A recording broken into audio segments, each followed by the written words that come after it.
Alhamdulillah wa syukurillah wa la hawla wa la quwwata illa billah. Asyhadu an la ilaha illallah wahdahu la syarika lah wa asyhadu anna sayyidana Muhammadan abduhu wa rasuluh. Allahumma salli wa sallim wa barik ala sayyidina Muhammad wa ala alihi wa ashabihi. Amma ba'd. Sadri wa yassir li amri wahlul 'uqdatam bil lisani yafqahu qawli. Ma'asyiral muslimin, jamaah Masjid Baitul Adli, Kejaksaan Agung yang dirahmati Allah Subhanahu wa taala. Di kesempatan yang singkat ini, mudah-mudahan Allah memberikan keberkahan kepada kita semua. Terlebih kita berada di hari ke-9 bulan Rajab 1446. Salah satu doa yang kita panjatkan adalah kita memohon kepada Allah, Allahumma barik lana fi Rajab wa Sya'ban wa ballighna Ramadan. Semoga pertambahan kebaikan waktu demi waktu Allah lipatkan, Allah gandakan, sehingga kita diperkenankan untuk menikmati kebahagiaan di akhirat kelak nanti, terkhusus juga kebahagiaan kita di dunia ini. Bapak Ibu yang dirahmati Allah Subhanahu wa taala, memang waktu yang singkat ini Allah tidak memberikan ruang waktu kepada kita untuk bersantai-santai, karena waktu itu begitu relatif. Perhitungan menurut kita dan menurut Allah tentunya berbeda. Setiap makhluk pasti terbatas dan dibatasi oleh ruang dan waktu. Allah, Dia yang tidak pernah terbatas dan dibatasi oleh ruang dan waktu. Maka jangan lengah kita.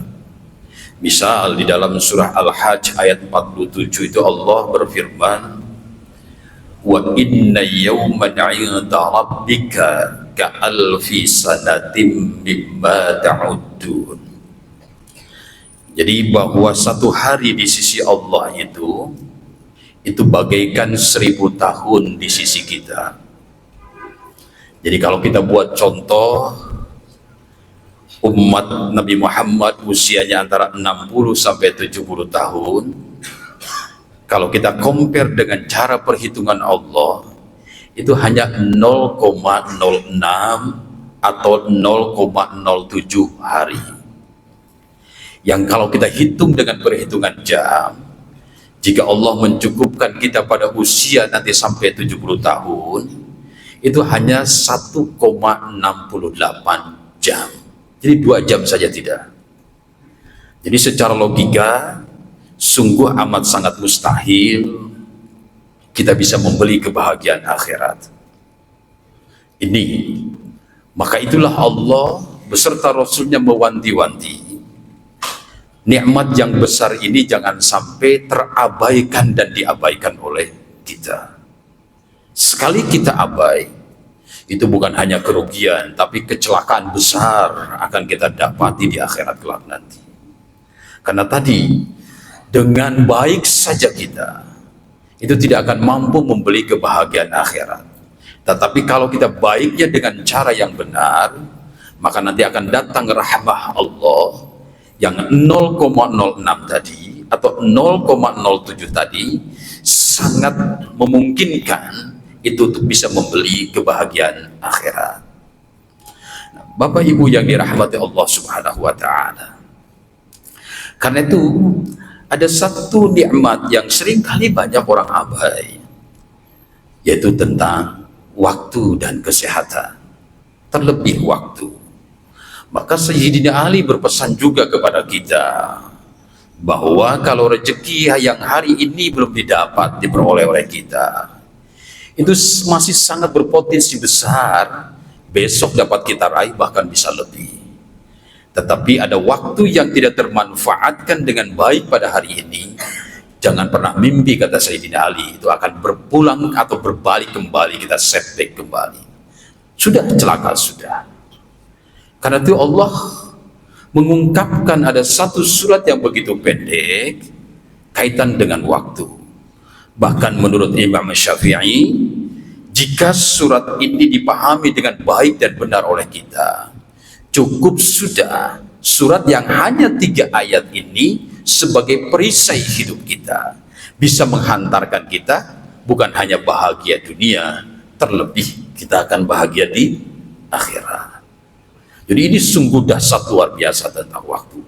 Karena itulah Allah mengawalinya dengan sumpah, wal asri, demi waktu, demi masa.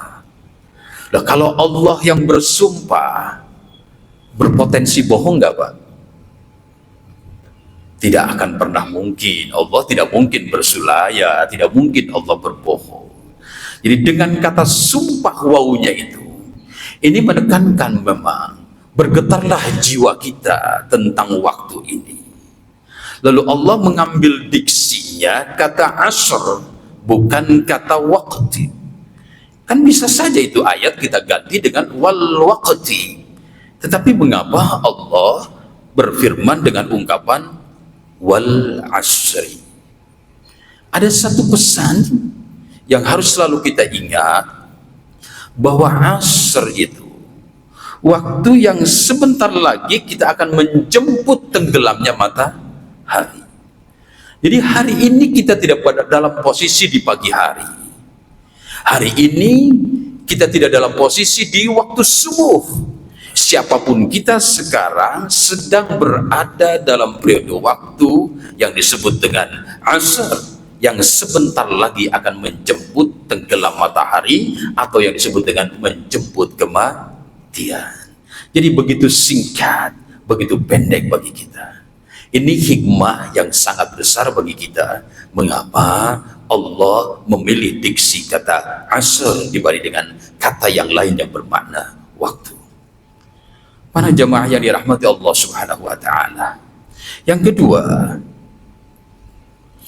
Allah menekankan dengan ayat kedua bahwa tanpa pengecualian, siapapun manusianya, apapun profesinya, berlatar belakang agama apapun, suku apapun, pokoknya apapun, semuanya tanpa kecuali itu berada dalam kerugian. Innal insana lafi khusrin. Ini kita renungkan ya, agar memang itu menjadi sebuah benteng kuat bagi kita, agar kita memang terhindar dari kerugian, terhindar dari kecelakaan. Ini Allah di ayat kedua mengawalinya dengan ungkapan inna, yang kita terjemahkan apa itu? Sesungguhnya. Sungguh amat sangat terbayang oleh kita kan, yang berfirman Allah, zat yang maha benar, yang maha suci, lalu mengungkapkan dengan ungkapan sesungguhnya. Berarti ini bukan perkara main-main. Ini perkara yang sungguh menggetarkan jiwa kita, yang harus merinding kita membaca ayat ini, bahwa sesungguhnya al-insana, Allah awali dengan alif lam. Nanti kalau kita ngaji disebut dengan alif lam ma'rifat. Ini menunjukkan individu apa siapapun, kelompok manapun, agama manapun, ras apapun, dengan alif lam ini semuanya dalam keadaan rugi. Waduh, ini kan gemetar buat kita. Para jamaah yang dirahmati Allah Subhanahu wa taala.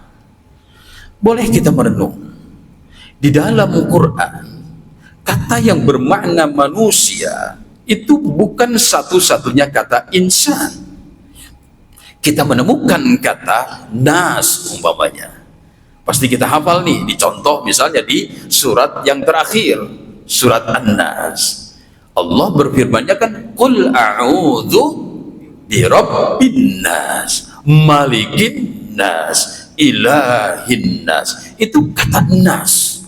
Lalu mengapa di surat Al-Asr ini Allah mengambil diksi insan? Yang kedua, juga kita menemukan dalam Quran satu kata yang bermakna manusia, bukan hanya nas, bukan hanya insan, tetapi juga kata bashar. Contoh, qul inni ana basyarum mislukum. Jadi ini firman penggambaran tentang Nabi Muhammad, bahwa ini kata Nabi Muhammad, ana basyarum, bahwa aku pun juga sama makhluk basyar, yang kalau umumnya manusia lapar, aku pun lapar. Kalau umumnya manusia haus, aku pun haus. Lalu mengapa bicara tentang waktu ini Allah memilih diksi tentang manusia, diambilnya kata insan? Para jamaah yang dirahmati Allah Subhanahu wa taala, ada 3 makna yang harus selalu kita pegang, kan itu adalah masuk ke dalam diri kita. Pertama, bahwa insan bukan hanya sekedar manusia. Insan adalah dialah manusia yang dinamis, dialah manusia yang selalu bergerak. Maka dengan kata insan, bergeraklah, dinamislah ke arah yang baik dan benar, agar engkau tidak masuk ke dalam kategori orang-orang yang rugi dan celaka di hadapan Allah. Itu pesan pertama. Yang kedua, ada insan bermakna lupa. Nih, contoh, gak usah lama-lama deh. Misal perjalanan hidup kita yang 1 bulan lalu saja, apakah sepenuhnya kita ingat, Bapak? Bisa sepenuhnya kita ingat apa yang sudah kita lalui 1 bulan lalu? Pasti tidak mungkin, kan? Itulah memang batas keterbatasan kita, karena makna insan salah satunya lupa. Ada pesan, hati-hati dengan manusia yang bermakna insan, di dalamnya ada kata lupa.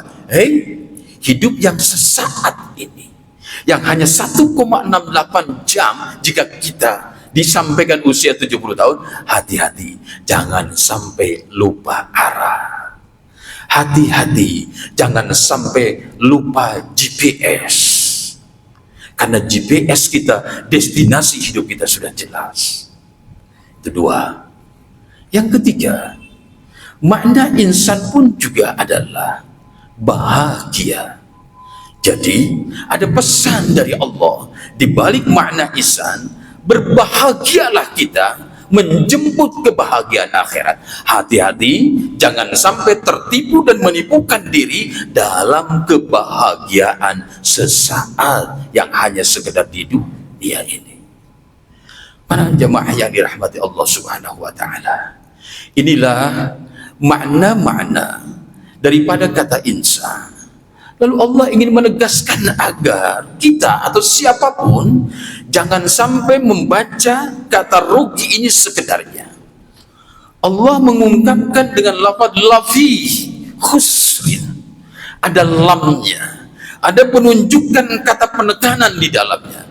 Artinya sekali lagi Allah menegaskan kepada kita bahwa memang tanpa pengecualian siapapun manusia bukan hanya sekedar rugi, tapi sungguh berada dalam kerugian, sungguh berada dalam kecelakaan.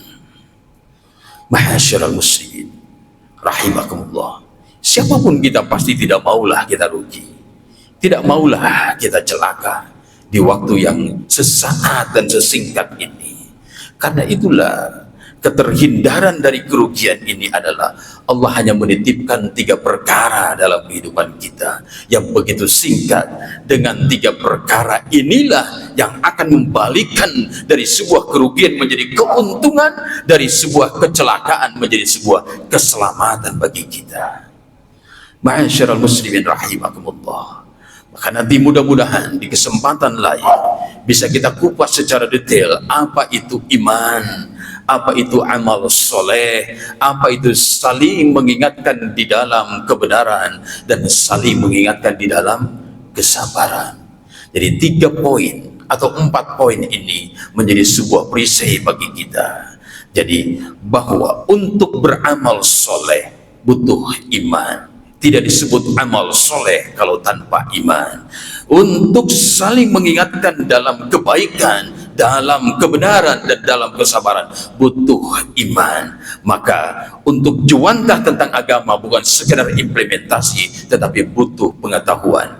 Iman berada di wilayah pengetahuan, dan amal soleh, tawasau bil haq dan tawasau bis sabr, itu adalah wilayah implementasi. Semoga Allah meneguhkan iman kita lewat pencarian dan pengukuhan iman kita lebih dalam lagi, sehingga kita dalam melakukan kebaikan ini Allah menjadi wenang, melipatkan, menggandakan dengan hitungan-hitungan yang tak terhingga dari Allah, sehingga yang 1,68 jam ini menjadi wenang bagi Allah untuk memberikan kebahagiaan bagi kita, bukan hanya di akhirat tetapi juga di dunia ini. Saya titip pesan yang terakhir, tetap waspada tentang kelengahan, waspada tentang abainya, karena memang kerugian siapapun akan didapati oleh kita ketika kita berada dalam kelengahan. Demikian, waktunya sudah cukup, waktunya sudah habis. Mudah-mudahan ada manfaat, ada hikmah buat kita semua, dan semoga Allah senantiasa menjaga kita semua dan meneguhkan kita untuk terus melakukan kebaikan-kebaikan yang dinilai baik dan benar oleh Allah Subhanahu wa taala. Demikian, wallahu muwaffiq ila aqwamit thariq. Wassalamualaikum warahmatullahi wabarakatuh.